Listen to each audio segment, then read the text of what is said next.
Welcome to story world. Today story சிங்கம் மற்றும் குள்ளநரி கதை. பல ஆண்டுகளுக்கு முன் இமயமலையில் உள்ள ஒரு குகையில் வலிமை மிக்க சிங்கம் ஒன்று வாழ்ந்து வந்தது. ஒரு நாள் அவர் ஒரு எருமையை வேட்டையாடி சாப்பிட்டுவிட்டு தனது குகைக்கு திரும்பிக் கொண்டிருந்தார். பின்னர் வழியில் அவர் சிங்கத்தை வணங்கிய ஒரு மெலிந்த நரியை சந்தித்தார்.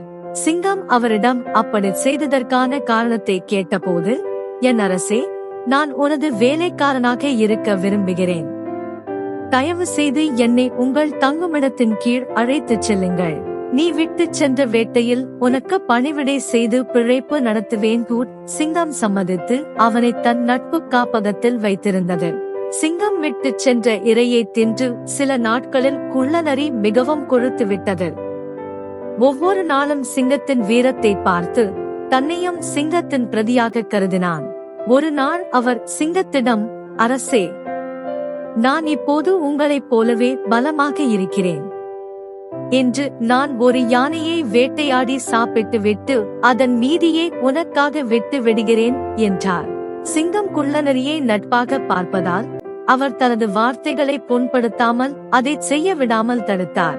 மாயையின் வலையில் சிக்கிய குள்ளநரி சிங்கத்தின் அறிவுரையை நிராகரித்து மலையின் உச்சியில் நின்றது. அங்கிருந்து சுற்றும் முற்றும் பார்த்தான். மலையின் அடிவாரத்தில் ஒரு சிறு யானை கூட்டம். பின்னர் சிங்கத்தின் சத்தம் போல் ஒலித்து ஒரு பெரிய யானை மீது குதித்தார்.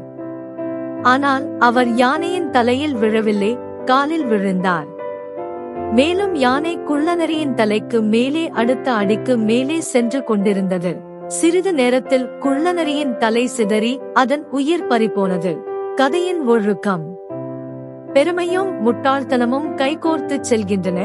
எனவே வாழ்க்கையில் எந்த கட்டத்திலும் பெருமைப்பட வேண்டாம்.